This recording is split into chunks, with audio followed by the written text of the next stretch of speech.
I still feel I go into a room, I get judged because of my accent. People make assumptions about your social and intellectual and, and obviously educational sort of, capacities. And I always felt very patronised.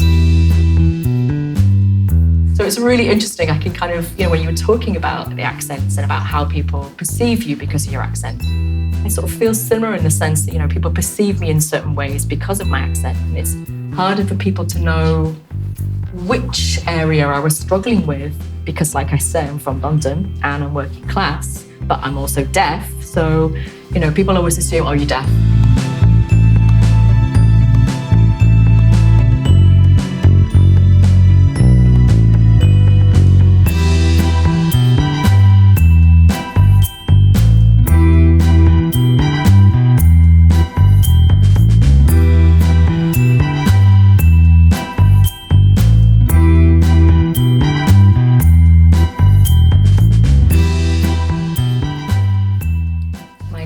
Is Sophie Stone.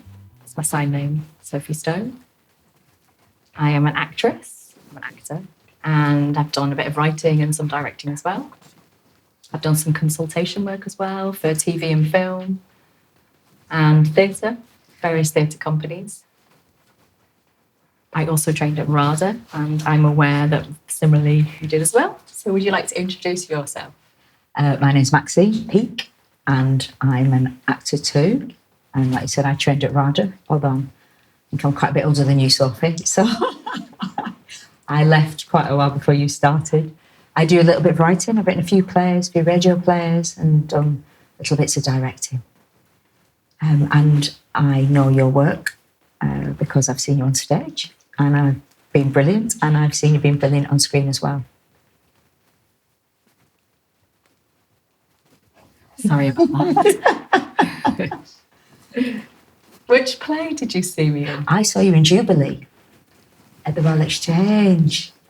Yeah, which was fabulous. And it was sort of it was a sort of updated version, wasn't it? And it was really, yeah. I think 1970s film. Yeah. Adapted. Derek Jarman film. And then they did the adaptation to the stage play. It means that you see my boobs then, yeah. Is that correct? You and Toya Wilcox. Yeah, we had to snog, didn't we? We snogged each other. That was my claim to fame. That snog. What an introduction.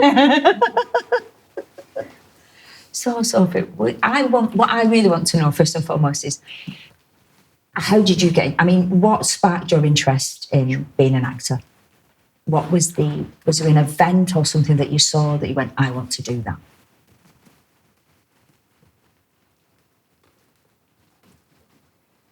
Really sort of going way back to when I was quite young. Wasn't really sort of, I was from a hearing family. I was obviously a deaf person within a hearing family, and communication was difficult. I wasn't given access to spoken language or sign, really. So I struggled a little bit when I was younger. My mum, she didn't really know how to communicate with me, and she didn't know where to put this child, this angry child that was often sort of wild and angry, couldn't communicate. And so I was put into a ballet class for a bit, and then, like normal children's clubs where I was sort of been trying to encourage them to do art or dancing or music or something. And in each place I had quite a lot of barriers. Then finally I was put into a drama group. But, it's rare that there's an accessible drama group, and my mum isn't an actress herself. So she went to drama groups for adults and sort of brought me along. But there wasn't anybody to sort of care for me there. So I was with adults within this drama group trying to kind of do improvisation and play. I think they found me quite endearing, and they were like, oh, that's a perfect child actor. But I think I never really sort of found an affiliation to acting at that time. It was quite a bit later where I found my particular area, should we say. I found my voice, I found sign, and I started to grow and thrive, I was always being told that, you can't act, Sophie, because you're deaf. So deaf people, they can't have a career in acting. You can't have that. It's better to kind of encourage you to do, I don't know, something normal. I don't know, stack shelves in Tesco's or something like that. But yeah, I never really was told that, you could aspire, that you could dream to become an actor. I wasn't sort of really encouraged to think about that. It was more like, just see it as a hobby, Sophie. So I believed that acting has given me a language, a physical language, and that really then helped me understand myself a bit better. I never thought that I could actually get paid for it, but look, here we are now. You didn't get into RADA the first time, is that right? Yeah, no, I didn't. It's the second time round that I auditioned for RADA. So I was a young mum at the time, and I was pretty heavily pregnant when I was 18. I thought I was still doing my A-levels at the time. And then I brought up a child. And when I went, when my child went to nursery, I thought, right, I've got a little bit more time, I guess. And then I was thinking, what am I going to do in the future? I really wanted to act, but I was just thinking, I've had no training. I've got no skills, so to speak, for that. But I knew I had the fire still in my belly. That kind of like, maybe I have the raw talent. I hate that word, raw talent, but I knew I had maybe something there.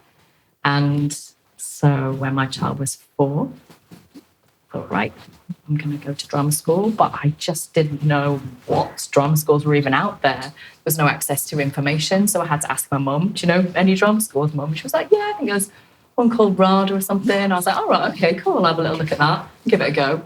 And so I tried out, went to the audition, I got through quite a few rounds. I think there was 5 rounds or something.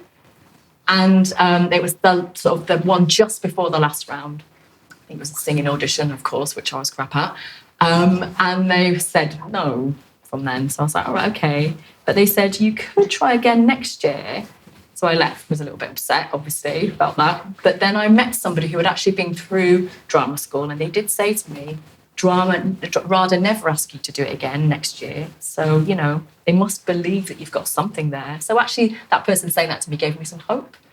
And I took their advice to do some sort of training and workshops, and I watched plays and read plays and really sort of tried to immerse myself in the world of theatre and art.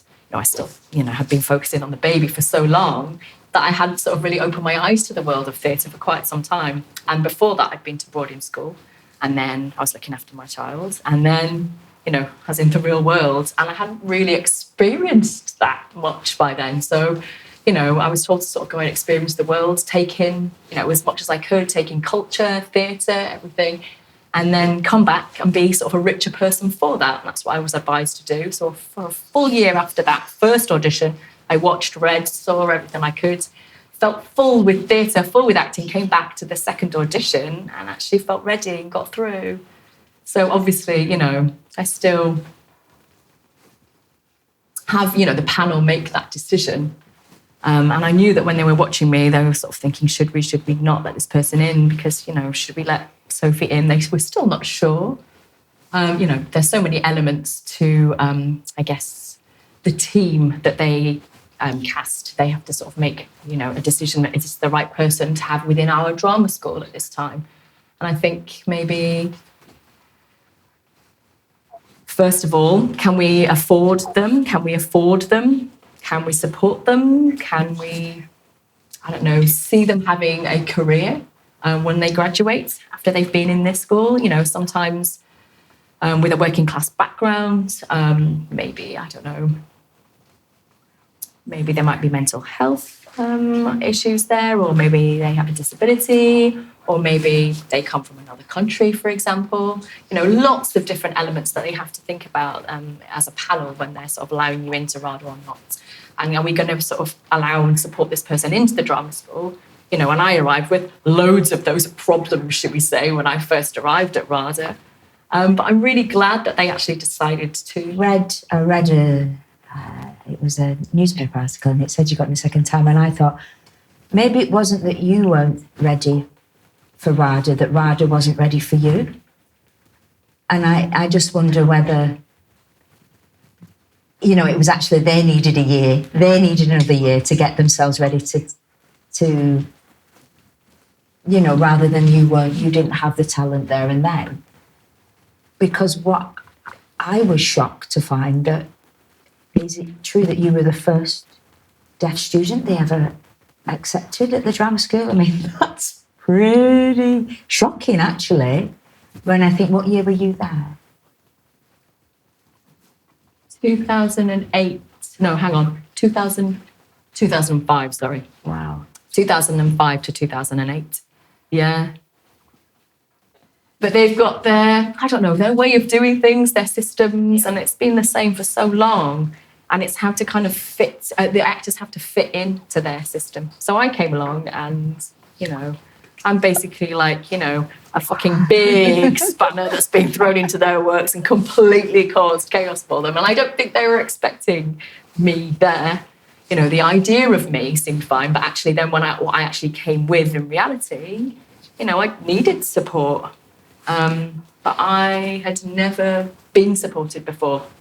You know, I'd never worked with interpreters before. I'd never worked with a CSW before, a communication support worker. I'd never had a note taker before, or any kind of access like that, where, you know, I'd always sort of like tried to get through things myself. I went to deaf school, which I guess in a sense felt a little bit of a cheat, but I, you know, in terms of my working life before that and, you know, family and access and communication, there just wasn't anything. I had to lip read, you know, and that was, I guess, my hot skill, shall we say. But I think, you know, you can only go so far with training. You know, in terms of the training, you know how full on it is. Sometimes, you know, you're sort of like 24 hours a day, sort of like doing different classes throughout the day. It's full on. And the classes are in big groups, and there's big groups of people and movement, and you have to learn sort of things very quickly and sort of such intense jargon and read scripts. And I think, you know, how to access all of that. So I did have a team who really tried to provide, you know, the government give you a cap basically on how much money you can have for access, or how much, you know, how much I needed for support was, you know, a lot more than that. And how much they gave me was about this much. So there's, you know, I needed this much support and there was like nowhere near that. So in terms of all my classes, they weren't all covered in terms of access. So some classes I had no interpreter. Some classes I had covered through, it's like a charity. And they actually helped with funding to cover some costs for interpreters. And lots of people who really tried to find the right charities to approach, the right charities who would support me on my journey. And that was fantastic, but still it didn't cover all of my classes. And it did become exhausting by the end. I think lots of kind of, you know, CSWs who I had, communication support workers, who didn't have the right sort of training or qualifications, which meant, you know, their delivery was very, well, below par, should we say. And it was, you know, simple jargon and sometimes not even the jargon there at all. So it was like, hang on, this just isn't enough. I'm not satisfied enough. I'm not given the same quality or level of training that everybody else is getting compared to, you know, my colleagues within RADA. There was a huge discrepancy. And, you know, I was delivered stuff in kind of baby language, basic. I was almost receiving a basic education compared to my friends who were on the course. They were learning lines and all of that and coming back and doing presentations. And, you know, I was so far behind trying to play catch up constantly. I had to bring in a note taker, read their notes and try to, I guess, learn everything as much as possible like that.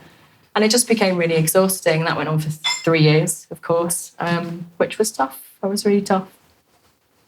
And a really small team of people there really tried to fight, you know, the system. People who would look down at me and think, you know, Sophie's expensive, we can't support her, we don't need to change this and that, whatever. I think, you know, people who were resistant to change things for me. I think, you know, I was just one woman fighting that whole system, like a warrior trying to fight a 100-year-old system. So, yeah. You have to prove yourself constantly. You have to prove yourself through the big things, every single stage. Once you're not, you know, you're in audition and you do the training and then you do the graduation and whatever, then you go into the real world. And at every single stage, there's barriers where you're constantly having to prove yourself, you know, constantly trying to prove throughout all the big things. Hopefully now I don't have to prove quite so much, but it's always there. All the proving that I have had to do. You're quite similar, as working class people. What were the expectations of you or not? I still feel I go into a room, I get judged because of my accent. So people judge you, I suppose, your intellectual capacity. I mean, we're so riddled with class, as you know, in this country, aren't we? So I feel that, people make assumptions about you, your social and intellectual and, and obviously educational sort of, capacities. And I always felt very patronised. I remember one of my first auditions, and and I had all this sort of, and where did they find you, sort of thing. And I remember my first job at the National, and one of the voice sort of people came up and said, have you trained? I had a lot of that because of the way I sound. And I mean, it's different now because I've been doing it for a long time, and now I've got... you're popular now, obviously, aren't you? So. Yeah, well, it feels... I still feel like I've got to prove myself, but I feel in some regards, I've sort of proved I can, I don't know, I can act to some degree. Maybe a lot of that was my own paranoia and anxiety, and a friend of mine always says you've got this Greek chorus on you, so and who are these voices? This narrative of you can't, you won't. Earlier, you were talking about your accents. Your working class accent or your northern accent. That just sort of made me think. When I was having RADA training, did RADA want to train you to remove your natural accent? And have a foundation of RP where, you can then pull out the fact that you can do, I can do post characters too, kind of thing. You've got a repertoire of accents that they can teach you. I think it just made me think, actually, when I first started, and I think it was 8 years, I'd been to deaf school. And I guess I had a deaf accent from deaf school. You kind of absorb everybody around you and their accents that they have around you. And even before that, like I said, I was in a hearing family and my speech was good-ish. I'm kind of hesitant to say it was good because that feels like I've got quite a negative association with, when people say, you've got a good accent, you've got a good voice. It means you're clever, well done, you're a good person. It's that's not true. That's a lie. It's a lie we've been taught through oralism. But anyway, that's a different story. I've had pretty good speech, should we say. And then for 8 years, I went to deaf school and acquired the deaf accent. And then I went to drama school and they were sort of teaching me how to speak properly, how to learn other people's accents as well. And I did learn, but I still had that kind of that person sort of always saying to me, you need to work on sort of certain pronunciations like bell and tell. You have to really work on those. And I was quite sort of defensive of myself at that time. I was like, well, I'm from London, so, I've got a London accent. Tell and bell kind of thing. So, I don't need to sort of say bell and tell. So, it was really difficult for me, both as a deaf person, to learn how to kind of move my tongue in different ways and in the way that they were trying to teach me. And I'm also from London as well. So to then try to speak, differently in different sort of class accents.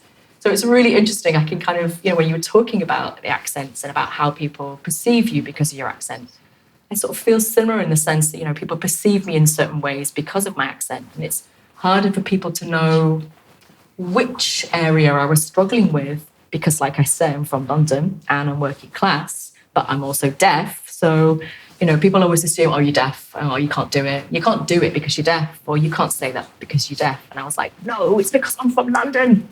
And it's because I'm from London. So, I became very defensive about that. I had to really sort of really dig deep within myself and really go, hang on, maybe that is a deaf thing. Maybe that's something that can be worked on. And I had to separate that from class because And sort of, when you're singing with other people, somebody next to you can be singing very high, somebody else on the other side can be singing pretty low, and you're in the middle of that. And I can't then sing just as myself. I can't sing in harmony because it's almost overwhelming, those sounds. I can't find my own range. And I would really struggle and cry quite a lot, actually, within singing class because of that. So I asked if I could maybe sort of change from the choir and actually have one-to-one sessions with maybe the speech coach at the time, and have sort of music lessons, but sort of talk singing, like Noel Coward sort of sing talk lessons instead. Where they would create songs for me, write songs, give them to me to then actually match my range. So, they made adjustments for me in that sense. But like I said before, I did have to fight for it. I had to ask for it because sometimes I didn't fit their mould. And so I was taken out to actually do some different sorts of training tailored to me, which I think really helped. I think that's, part of the tips that I've actually passed on to the drama school since leaving, how to support deaf students. There are assumptions. There's always assumptions, or because, you're deaf, you can't. They give limitations to things that I can't or can do. And I'm like, no, I'm worth more and I can do more. You're just assuming that. You need to push me. You need to challenge me. If you don't, then I'll always have that, limit, that glass ceiling. I'm never going to achieve any higher. That's what I love, though, about RADA, is that they always challenged me. They always pushed me. So, Sophie, has there been situations where you felt, you've had to sort of not necessarily hide your deafness completely, but felt that you've had to, speak rather than feel, you can express yourself in the way that you've wanted to because you felt, you've had to, you want to fit in, feel with what you think the production want from you, or not to appear, difficult, which would be in, their eyes, nobody else's. I left drama school and I was surprised because for 3 years I'd been training how to speak well, accurately, and I expected when I met people that I would use my voice and would perform using my full voice, but I wasn't offered anything. I'd learnt how to sword fight, box with my fists, but I wasn't offered any jobs, and I think that's because I'm a woman, and also I wasn't given any speaking roles. I think that's because I'm deaf. People are frightened. Whereby, I played lots of children, who were in their own imagination and they didn't speak, or they were mute or deaf roles where I signed. Or I had to put on more of a kind of deaf voice because my speech wasn't believable as a deaf person then. So I was actually encouraged to speak more like a deaf person. So the opposite happened to me. And I was very frustrated and worried that I was actually going to lose all that I'd learned through training. I was fresh and ready to go.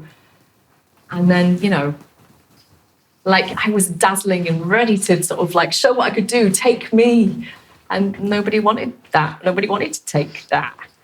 That wasn't interesting. And they wanted, more me, or a more disabled version of me.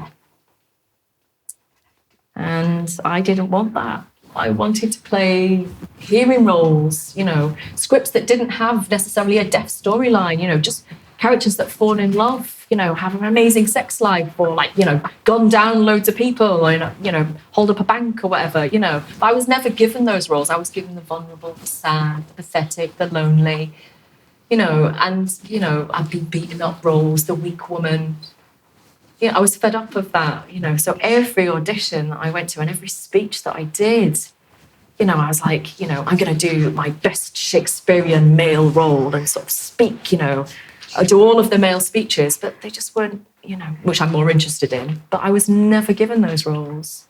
I was given the sort of the subservient roles, the more sort of roles to be pitied, and I found I was really frustrated throughout that time.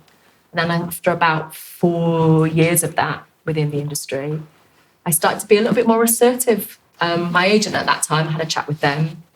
I said, I want to go into the audition room and, say, I know that, this isn't particularly a deaf role or whatever. It's a girl who fights or falls in love or whatever. And I can stand there and go, hang on, this isn't a deaf character. And I'm like, no. But my purpose was I wanted to change their mind within that room. I wanted to sort of get into that room, and then I'm in here to change your mind. You want me because I am different, but I am not here because I'm deaf. And I had to really fight for that to change people's minds. And I think, some roles were then offered to me, some speaking roles, but I didn't feel the pressure to speak because that actually came from me because, I wanted to prove that I can speak, and I wanted to speak. But I don't know, I think maybe 10 years into my career, then I guess I sort of changed my mind, and I wanted to actually bring in my identity then and show representation and show, the diversity of deafness, the rich language of sign and BSL, and turn my voice off and sign. There's oral deaf, or there's SSE signing, where you sign and try to communicate and speak at the same time. But I actually wanted to show the different layers that people have to deaf people. There's so many different deaf characters within the world and how they communicate. And I think at the same time, if I turned off my voice and just signed, then I'm thinking, am I actually taking the roles away from fully deaf BSL actors? So there's an argument over that then. And I had that for a while with myself. And I was thinking, I am an actor and I'm versatile and I want to play hearing roles. And I also want to play fully grassroots deaf BSL roles as well. I can use the tools that I have, I don't have a beard. I can't grow a mustache or a beard, but I can change my voice to play so many different roles and try different ways of sign language, try regional sign language, because similar to accents, you can actually sign Manchester, Mancunian, and you can sign sort of in a London way, Scottish signing. You can change and adapt your mouth shapes to that as well. And that angle fascinates me. And I want to play those characters too. I want to challenge myself. Don't just give me kind of one character to do as a deaf person. That's it. You're deaf. That's it. There's one way to do it. It's really interesting, listening to your topic, because the thing, and I know it's very specific too, but we are in an industry that really do like to pigeonhole people. And I spoke to so many sort of, young people coming out of drama school and who straight away get put into a box of who they are and, what people perceive them to be, and then really struggling to break out of that. And I think for me, being a working class actor, there was that for me too, in a lesser degree, but I was just getting cast as, it was always the, brassy, good time, you know what I mean, having bum cups in cupboards, or, you know what I mean, promiscuous, good time girls. Yeah, it was exactly. So it's really interesting because there's such a problem in the industry, I think, still, about typecasting and stereotyping and not letting the actual creative like yourself, sort of be able to express themselves fully till you gain some confidence like you have to take some control.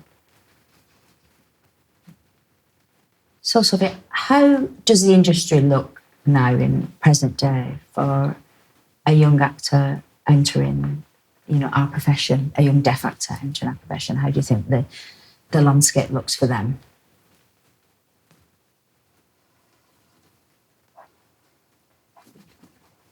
I think it's definitely improved from my time, but there are still many areas that are not working, or there's still sort of teething problems with it. Whereas, you go back to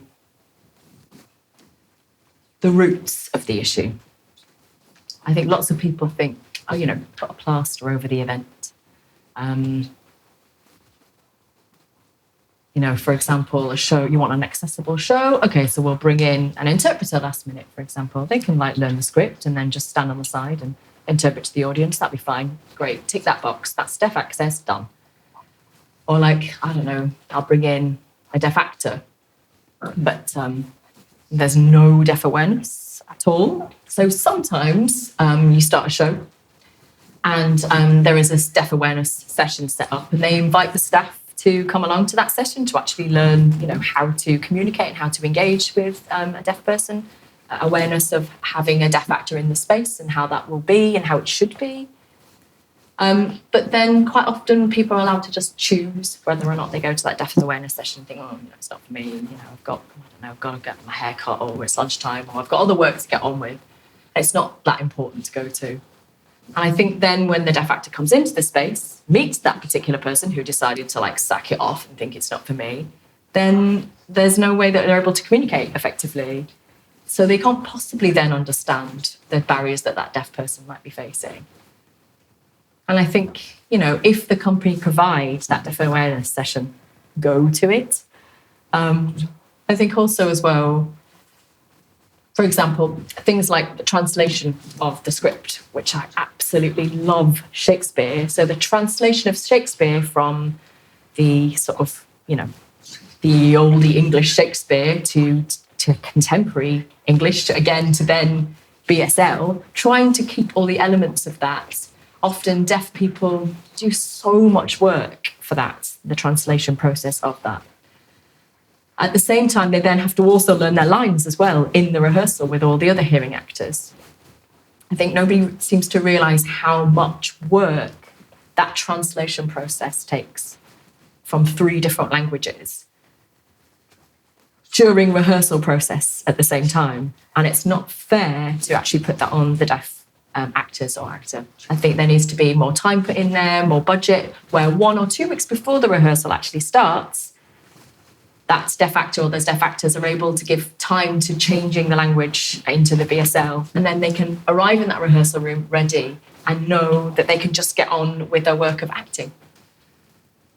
I think also, for example, auditions for drama school or just auditions for within work. You go into those audition rooms, but some people haven't even considered, whether or not they stand away from the camera. And sometimes they speak behind the camera and you can't even see the camera's in the way. You can't lip read them. They don't think about providing interpreters.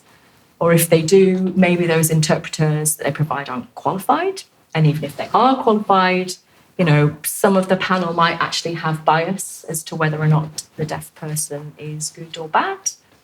Often the director can say, which one do you think is best? Which one do you think is good to the actual interpreter?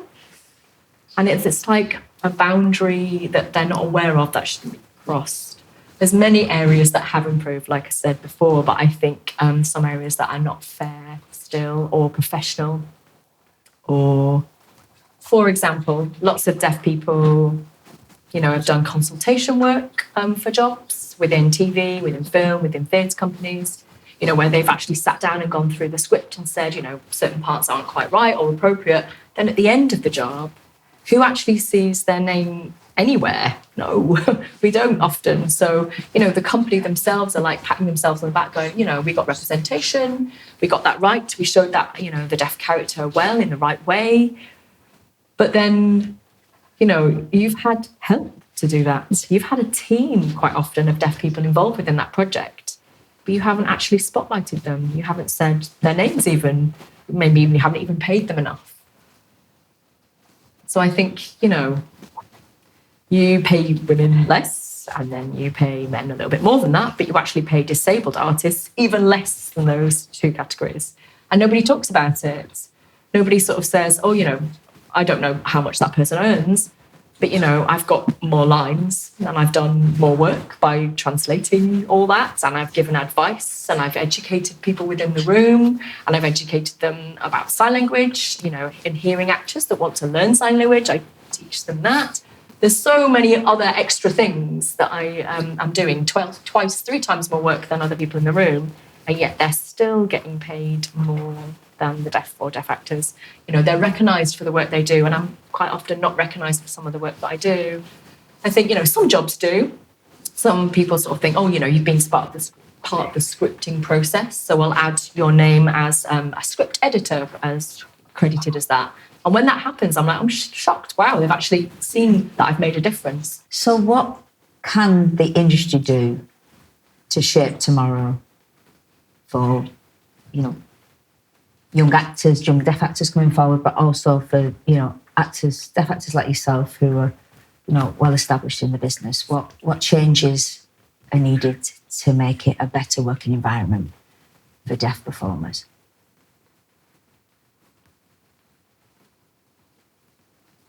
The industry needs to understand and learn more about deaf culture, about language, respect the language, and also provide better training.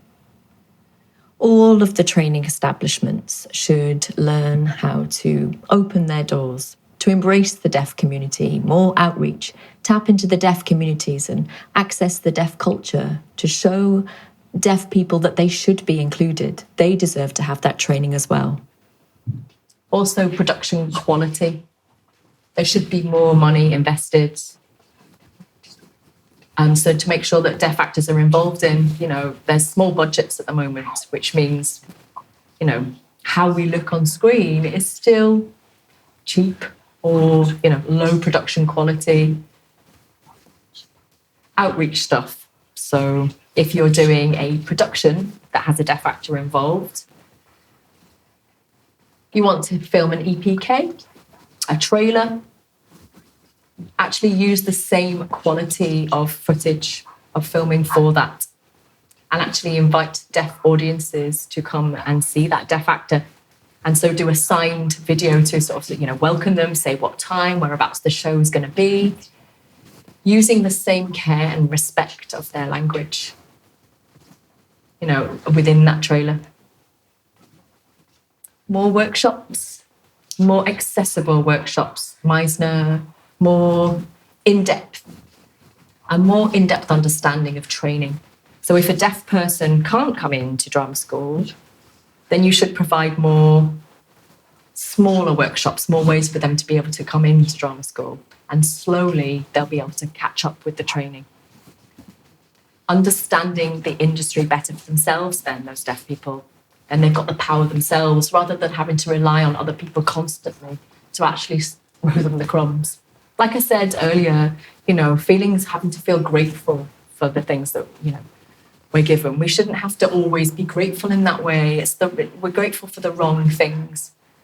I think, you know, we have a right to be there, a right to be celebrated, and for people to understand the diversity of deafness and the language that we should be able to sign and not always have to use our voice. In TV and film, I think they're frightened of turning that voice off and the silence and just using the signs. The signing is not silence. Just because you can't hear it, it doesn't mean that it is silent. We want more representation, more opportunities. I think also the quality of the opportunities. It's not just, oh yeah, it's not we're helping that deaf actor. It's like, no, we don't need your help like that. We need opportunities. We need good, high level, high profile teaching, education, relationships, contacts in films. You know, I can see it slowly happening. It's too slow. And why is that? Why is it so slow? What are we waiting for? We still need to prove ourselves. You know, you have to sort of go back to training. Good quality actors will prove themselves when we have the talent. We deserve to be on the screen and we deserve to be there on the stage. You know, there's no more excuses anymore. You know, ask yourself why we don't have those high quality actors in those roles. Why? And Sophie, can you tell me what you were doing personally to make a change? Because you are, aren't you? You're really involved.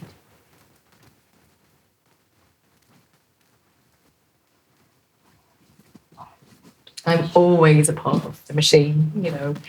Every room I go into, I have conversations with people. You know, I've changed from a full-time actor to becoming a consultant as well. So I actually work with script writers. I co-write with people now too. I do more radio, visual radio as well, like this. Making sure that we are shown and not just telling people, you know, I need to show people that it's possible. Being more visible, I think that's the answer. Brilliant. Thank you. I really want to say how much I have followed your work for so many years. The first thing I think I saw you in was Dinner Ladies. Yeah, with Julie Walters. Playing the role of Twinkle. Oh, you were so young then. You were so young. And then up to now. I think the last thing I remember actually seeing you in, just thinking, was I saw a script for Queens of the Stone Age. Is that right? Coal Age. Coal Age. Coal Age, yeah. Coal Age, that was it. Not the Stone Age or Coal Age. But it was a riff on Queens of the Stone Age, yes. So yeah, I saw a script for that in a rehearsal room when we were doing Jubilee. I think we were doing a sort of reading in the room, and I was like, whoa, like, I didn't read that. What? Whoa. So yeah, I think then we met with your husband, wasn't it? Yeah. Yeah, Pavlov. Shetland. Yeah. There we go. Yep. When we were on the dining bus, weren't we? We sat and had a chat then, and we were talking about RADA and acting and all of that. Oh, it's just so wonderful to meet you again. Thank you so much. Yeah, thank you for sitting with me. I'm starstruck over you. And the feeling is mutual. You're an amazing performer, Sophie. You're an amazing actor, and you're an amazing advocate, and you're an amazing activist. So, long may you continue in making a difference, and you really do. And I know it shouldn't just be a responsibility to make a difference. You should be able to just be an actor, but thank goodness that, you're there to fight your own corner, but more importantly, to fight other people's corners. And yeah, I just think you've really laid a path for many deaf actors to come after you, and that's so important. Oh, I appreciate that. Thank you. You're amazing. You're amazing. Wow, thank you.